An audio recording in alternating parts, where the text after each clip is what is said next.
नमस्कार। भगवान राम का जन्म हो चुका है। आगे का अध्याय आपके सामने फिर प्रस्तुत करने जा रही हूँ। जिस दिन से प्रगटे अवध राम सच्चिदानंद, तब से दिन दूना बढ़ा घर घर में आनंद। अब आगे जैसा हुआ सुनिए वही चरित्र, दशरथ के दरबार में आए विश्वामित्र। बोले राजन ध्यान दे, सुन कुछ मेरा हाल। ऋषियों की रक्षा सदा करते हैं भूपाल।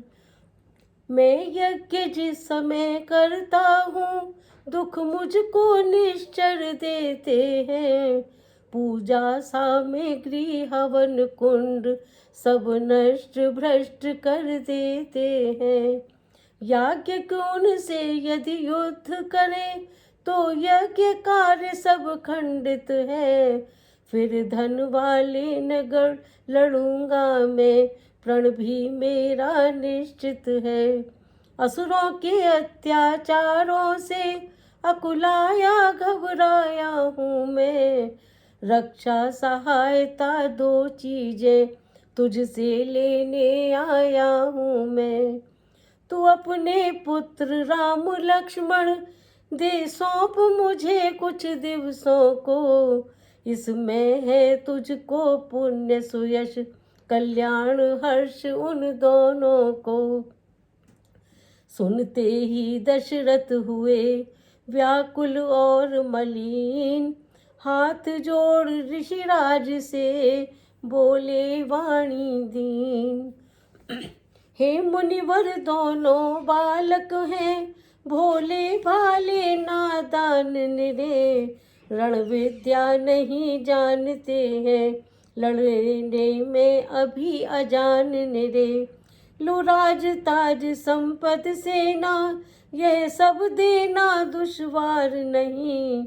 आज्ञा हो तो मैं चला चलूं, इसमें भी कुछ इनकार नहीं।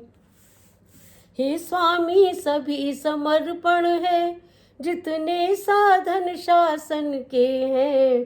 पर प्रभु विचार के वचन कहो, सुत चारों चौथे पन के हैं।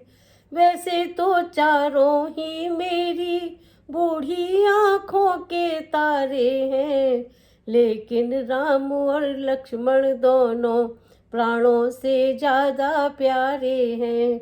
फिर राम सदा सुख धाम मेरा, कब उसका विरह गवारा है। सब घर का वही चांदनी है, जीवन का वही सहारा है। गाधि सुवन के हो गए रक्त वर्ण कुछ नैन, कहे कड़क कर नृपति से इस प्रकार अब बैन। टाल टूल अच्छा नहीं इस अवसर नरनाथ, या तो साफ जवाब दे या कर दे मेरे साथ। दशरथ तुझ जैसे ज्ञानी को इतनी बच्चों की ममता है। जा चुकी जवानी दीवानी, फिर भी माया में भ्रमता है। उपकार संत का करने में इतना विलंब इतनी अड़चन, कुछ दिन को उनके देने में इतने बातें इतनी उलझन। यदि आज विष्णु से कहता मैं, चल देते छोड़ गरुण वाहन। शंकर से विनती करता तो हिल जाता उसका भी आसन। मांगी जो तुझसे यह भिक्षा, इसलिए मुझे संताप हुआ। दुख हुआ तुझे भी मुझको भी, इस पुण्य कार्य में पाप हुआ। देखा जब भी वशिष्ठ ने ऋषि को है संताप, नृप को समझाने लगे राजन छोड़ प्रताप प्रलाप। यह योगी राज कहाते हैं, तू इनसे कुछ संकोच न कर। यह बड़े विचारशील मुनि है, तू किसी बात का सोच न कर। यह तेरे युगल कुमारों को रण विद्या धर्म सिखाएंगे, पर चंद दुचंद जब वहाँ खोकर आनंद सहित घर आएंगे। दशरथ बोले, अब मुझे नहीं सोच संताप, दोनों पुत्रों के हुए संरक्षक मुनि आप।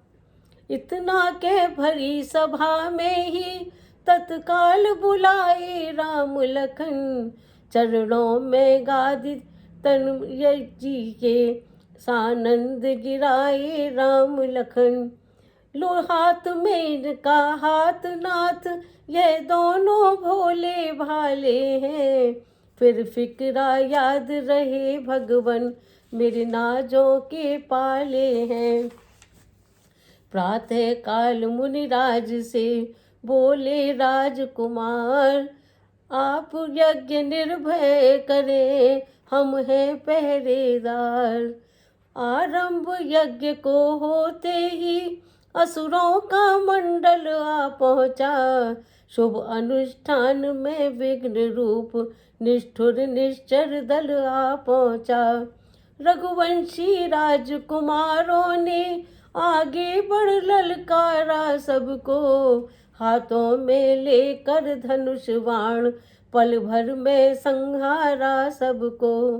धर्म स्थापना करेंगे यह ऐसा विश्वास न क्यों कर हो, जब दोनों विजयी सिंहों का यह अवसर पहला अवसर हो। क्षण में सुबाहु रजनीचर को अर्पण कर दिया अग्निशर ने, मारीच नीच को उड़ा दिया योजन पार समुंदर के। वन वह बन गया स्वर्ग कानन, कांटों से खाली चमन हुआ। हे राजकुमारों सुखी रहो, ऋषि के मुख से ये वचन हुआ। सचमुच उस समय भाग्य ऊंचा श्री लक्ष्मण श्री रघुवर का था, जब उनका सिर गुरु चरणों में उस सिर पर कर गुरुवर का था। अगले दिन मुनि को मिला यह सुंदर संदेश, धनुष महोत्सव के लिए बुला रहे मिथिलेश। समाचार सुनकर लगे चलने जब मुनिनाथ, प्रेम विवश चलते समय लिया इन्हें भी साथ। चलते चलते वह जगह मिली छाया न जहाँ दिखलाती थी, जिस ओर नेत्र दौड़ाते थे मरुभूमि दृष्टि में आती थी पड़ी एक पाषाण मूर्ति चारों दिश जिसके कोहरा है। मुस्का कर पूछा रघुवर ने, गुरुवर यह अचरज कैसा है। रघुनंदन की बात सुन वे से विश्वामित्र, सुना दिया उस शिला का आद्योपांत चरित्र। फिर कहा कभी गौतम थी यह शिला शाप की मारी है, सबसे उपराम हुई है यह आकांक्षा एक तुम्हारी है। इस पाप प्रपीड़ित पथरी को पदरज का चेतन चूरन दो, यह पतिता है पावन बद दो, जीवन मृत को संजीवन दो। हुआ चरण से शिला का को राघव ने तत्काल, छुआ चरण से शिला को राघव ने तत्काल। पदरज लगते ही हुई गौतम नारी निहाल। हुआ अहिल्या नारी का इस प्रकार उद्धार, मन चाहा वर प्राप्त कर पतिपुर गई सिधार। आगे चल 2 दिन रहा गंगा जी का नहान, राजकुमारों ने दिया वहाँ बहुत कुछ दान। कुछ दिन चलते चलते मिथिला अवधेश कुंवर पहुँचे। गुरुवर ऋषिवर के साथ साथ दोनों ही जनक नगर पहुँचे। तब बढ़कर देखा नगर दृश्य रमणीक विचित्र सुहाता था। मन जहाँ जहाँ पर जाता था हर्षित हो वहीं लुभाता था सदाचार सत्कार वहाँ, अनुरक्ति वहाँ पर सस्ती थी। कंगाली जहाँ न बसती थी, ऐसी विदेह की बस्ती थी। पीड़ित अकाल से प्रजा देख राजा हो गया किसान जहाँ। किस भांति वहाँ का वर्णन हो, प्रगटी शोभा की खान जहाँ। जनक राज ने जब सुना आए हैं मुनिनाथ, स्वागत करने चले वे ब्राह्मण दल के साथ। भारत भर के राजाओं में यह राजा योगाभ्यासी थे। कहलाते थे यों तो गृहस्थ, पर वास्तव में सन्यासी थे। था समदर्शी समदृष्टापन इनके स्वकीय व्यवहारों में। अर्धांगिनी पर है एक हाथ, तो एक हाथ अंगारों में। निज ब्रह्मानंद रूप में यह ऐसे बेसुध भरपूर हुए। जब लगे भूलने देह दशा, तो नृप विदेह मशहूर हुए। ऐसे विदेह से मिलते ही आनंदित विश्वामित्र हुए। उस ओर राम को देख नृपति रह गए एक टक चित्र हुए। बोले मेरे देश के धन्य भाग है आज, हूँ कृतार्थ दर्शन मिले आए श्री मुनिराज। है आप कृपा निधि विद्या निधि, धर्मज्ञ धर्म संचालक है। यह श्याम और गौर दोनों कुमार, किस भाग्यवान के बालक हैं। इनमें कुछ शक्ति अलौकिक है, यह मुझे दिखाई पड़ता है। इनका दर्शन कर महाराज, मन ब्रह्म मनन से हटता है। टकटकी बंधी ही जाती है, कुछ ऐसा अद्भुत नेह हुआ। कहते हैं मुझे विदेह सभी, पर मैं तो आज विदेह हुआ। मुनि बोले तुमको नृपति ठीक हुआ आभास। ब्रह्मनिष्ठ की दृष्टि में सब रहता है पास। दोनों हैं पुत्र अवध नृप के, है राम नाम लक्ष्मण इनका। यह बलि गुड़ी उत्साही है, किस विधि से हो वर्णन इनका। निर्विघ्न कराया यज्ञ कार्य, निश्चर समूह संघारा है।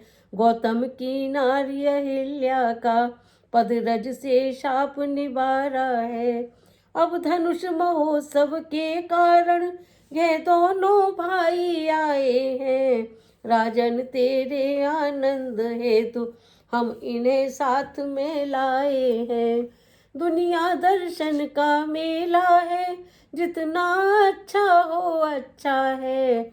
आगे तो वह ही होता है, जो कुछ विधना में लिखा है। यह सुनकर मिथिलेश ने किया पूर्ण सम्मान, दिया ठहरने के लिए सुंदर सुखद स्थान। इच्छा थी कुछ भ्रमण हो, सैर भी कुछ हो जाए। आज्ञा ले गुरुवर से चले लखन रघुराय। नगर देखने के लिए आए अवध किशोर, समाचार सुना छा गए नर नारी चहुँ ओर। भीड़ों पर भीड़ें टूट पड़ी, गलियों कूचों में और द्वारों में। सज गई दुकानों ने सभी तरफ, थी चहल पहल बाजारों में। सत्कार कहीं पानों का था, मिष्ठानों का सम्मान कहीं। देता था कोई इत्रहार, होता था स्वागत गान कहीं। छतों पर और झरोखों पर, खिड़कियों पे और अटारों पर, गजगामिनी भामिनी दामिनी सी धाई छाई चौबारों पर। दर्शन कर राजकुमारों के रह गई एक टक अबलाएं, अपनी अपनी टोली में फिर बोली यो बोली ललनाएं। बहिना देखो तो सही इन दोनों के रूप, कोटि काम छवि जीत कर प्रगटे युगल अनूप। गंधर्व नाग सुर नर किन्नर, किसमें ऐसी सुंदरताई, सुंदरता जिन पर मोहित हो, ऐसे सुंदर हैं यह भाई।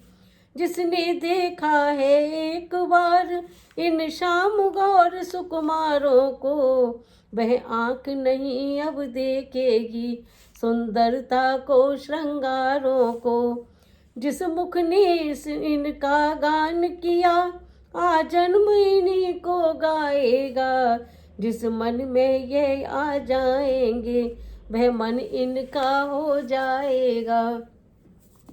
सुनते हैं कौशलवासी हैं, सुत हैं दशरथ राजेश्वर के, लाए हैं विश्वामित्र इन्हें कारणवश सिया स्वयंवर के। ताड़ का सुबाहु सहारे हैं, मुनिवर के यज्ञ की रक्षा कर, फिर बड़े पतित पावन है यह, तारी है शिला अहिल्या कर। तभी दूसरी ओर की नारी उठी पुकार, है सीता के योग्य वर श्यामल राजकुमार। रचना रच जाए विधाता की, इस जोड़ी पर बलिहारी हो, ऐसे मनमोहन सोहन की दुल्हन सीता सुकुमारी हो। संबंध यहाँ हो जाने से यह यहाँ आएंगे कभी कभी, फिर तो अपने हैं धन्य भाग, हम दरस पाएंगे कभी कभी। मना रही थी देव को नारी नवा कर मार, इधर झुंड बालकों के हुए राम के साथ। कौशल किशोर सुकुमारों ने संपूर्ण नगर फिर देखा, बाजार रास्ता चौराहा प्रत्येक देव मंदिर देखा। शिक्षा विद्यालय शिल्पालय शास्त्रालय राजभवन देखा, प्रत्येक भाग में अनुशासन संगठन और जीवन देखा। जब सिया स्वयंवर का मंडप बालक गण ने दिखाते थे, तब मंद मंद मुस्का कर प्रभु लक्ष्मण को भी समझाते थे। करते करते भ्रमण जब होने आई शाम, गुरु के भय से शीघ्र ही लौटे लक्ष्मण राम। साथ छोड़ते थे नहीं प्रेमी बालक वृंद, लौटाए रघुनाथ ने दे दे कर सौगंध। गुरु समीप पहुँचे जभी कहे सब समाचार, नित्य नित्य करने लगे दोनों राजकुमार। कुछ कथा सुनी इतिहास पढ़ा, कुछ ब्रह्म ज्ञान अध्ययन किया। जब रात पहर भर बीत गई, तो गुरु ने उठकर शयन किया। उस समय दबाने लगे पाँव दोनों ही राम लखन आकर, गुरु ने जब आग्रह किया अधिक, तब रामचंद्र सोए जाकर। अब रामचंद्र के चरणों को दाबने लगे लक्ष्मण भैया, तब कहा राम ने बार बार, सो जाओ हे लक्ष्मण भैया। प्रभु चरण हृदय में धारण कर, पौड़े सबसे ही पीछे यह, सुनते ही अरुण शिखा की ध्वनि उठे सबसे ही पहले यह। श्री गुरु के जगने से पहले श्री कौशल्यानंदन जागे, कर चुके नित्य के कार्य शिष्य, तब रघु गुरुवर गादि सुवन जागे। दुनिया के शिष्य गणों देखो, यह ऊंचा तपश्चरण है, यह गुरु आश्रम के सेवा व्रत का कैसा प्रिय उदाहरण है ये। प्रातः काल मंगल समय गुरु आज्ञा अनुसार, पुष्पों को लेने चले दोनों राजकुमार।